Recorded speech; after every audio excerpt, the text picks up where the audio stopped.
ଦେଖିଛ? ଦେଖିଛ ମାଙ୍କଡ? ଆଚ୍ଛା ଗାନ୍ଧିଜୀ କି ଜାଣିଛ? ଗାନ୍ଧିଜୀ କିଏ?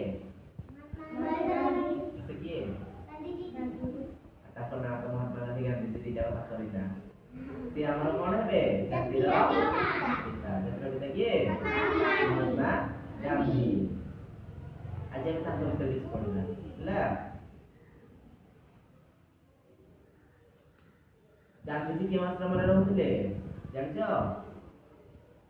ଗାନ୍ଧିଜୀ ସାବରମତୀ ଆଶ୍ରମରେ ରହୁଥିଲେ। ମନେ ରଖିବ, ଗାନ୍ଧୀ ସାବରମତୀ ଆଶ୍ରମରେ ରହୁଥିଲେ। ସେ ସକାଳ ଓ ସଞ୍ଜରେ ରାମଙ୍କର ଭଜନ ଓ ଧୁନ ଗାନ କରୁଥିଲେ। ସେ ସକାଳ ସଞ୍ଜରେ କାହାର ଧୁନ ଗାନ କରନ୍ତି? ରାମଙ୍କର ଭଜନ ଓ ଧୁନ ଗାନ କରନ୍ତି। ତାଙ୍କ ପାଖରେ ଥିବା ଅନ୍ୟ ଲୋକମାନେ ମଧ୍ୟ ଏ ଭଜନ ଓ ଧୁନ ଗୁଡ଼ିକୁ ମଧୁର ଭାବରେ ଗାଉଥିଲେ। ତାଙ୍କ ସାଙ୍ଗରେ ଯେଉଁମାନେ ସବୁ ତାଙ୍କ ଆଶ୍ରମରେ ରହୁଥିଲେ ସେମାନେ କଣ କରୁଥିଲେ? ସେ ରାମଙ୍କର ଧୁନ ଆଉ ତାଙ୍କ ଭଜନକୁ ତାଙ୍କ ସହିତ ମିଶି ଗାଉଥିଲେ। ହନୁମାନ ତାହା ଶୁଣିବାକୁ ସଞ୍ଜ ସକାଳେ ସେଠାରେ ପହଞ୍ଚୁଥିଲେ। ହନୁମାନ ଶୁଣିବା ପାଇଁ କୋଉଠିକି ଆସୁଥିଲେ? ସାବରମତୀ ଆଶ୍ରମକୁ ଆସୁଥିଲେ ସେ ସବୁ ଶୁଣିବା ପାଇଁ। ଗାନ୍ଧୀ ସେହି ଆଶ୍ରମରେ 3ଟି ମାଙ୍କଡ ମୂର୍ତ୍ତି ରଖିଥିଲେ। ଗାନ୍ଧିଜୀ କୋଉ ମୂର୍ତ୍ତି ରଖିଥିଲେ? କେତୋଟି ମାଙ୍କଡ ମୂର୍ତ୍ତି ରଖିଥିଲେ? 3ଟି ମାଙ୍କଡ ମୂର୍ତ୍ତି ରଖିଥିଲେ। ଥରେ କେତେ ପିଲା ସେଇ ଆଶ୍ରମରେ ପହଞ୍ଚି ରାମଧୁନ ଶୁଣିଲେ। କିଛି ପିଲା ସେଠାକୁ ଗଲେ ଆଶ୍ରମକୁ। ତମ ଦି ଜଣଙ୍କର କଣ ହଉଛି?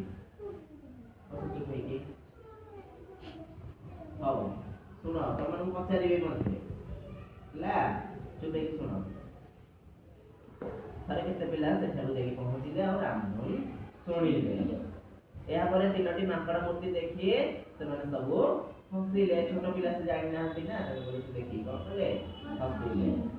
ଗାନ୍ଧୀ ସେହି ପିଲାମାନଙ୍କୁ ଡାକି ସେଠାରେ ବସେଇ ବୁଝେଇଲେ। ଗାନ୍ଧିଜୀ ଆଗ ତାଙ୍କୁ ପଚାରିଲେ ପ୍ରଥମ ମାଙ୍କଡଟି କଣ କରୁଛି? ପିଲାମାନେ କଣ କହିଲେ?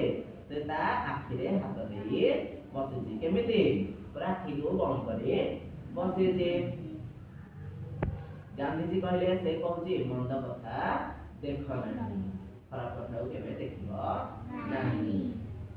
ତାପରେ ଗାନ୍ଧିଜୀ ପଚାରିଲେ ଦ୍ୱିତୀୟ ମାଙ୍କଡଟି କଣ କରୁଛି? ପିଲାମାନେ କଣ କହିଲେ? ସେ ତା କାନରେ ହାତ ଦେଇ ବସିଛି। 2 କାନରେ ହାତ ଦେଇକି ବସିଛି। ଗାନ୍ଧିଜୀ କହିଲେ ସେ କହୁଛି ମନ୍ଦ କଥା ଶୁଣିବ ନାହିଁ। ପୁଣି ଗାନ୍ଧିଜୀ ପଚାରିଲେ ତୃତୀୟ ମାଙ୍କଡଟି କଣ କରୁଛି? ପିଲାମାନେ କଣ କହିଲେ? ସେ ତା ପାଟିରେ ହାତ ଦେଇ ବସିଛି, କିଛି କହୁ ନାହିଁ। ତେଣୁ ସେ ପାଟିରେ ହାତ ଦେଇ ବସିଛି। ଗାନ୍ଧିଜୀ କହିଲେ ସେ କଣ କରୁଛି? ସେ କାହିଁକି ପାଟିରେ ହାତ ଦେଇ ବସିଛି? ମନ୍ଦ କଥା କୁହ ନାହିଁ। ଏବେ ମନ୍ଦ କଥା କହିବ ନାହିଁ।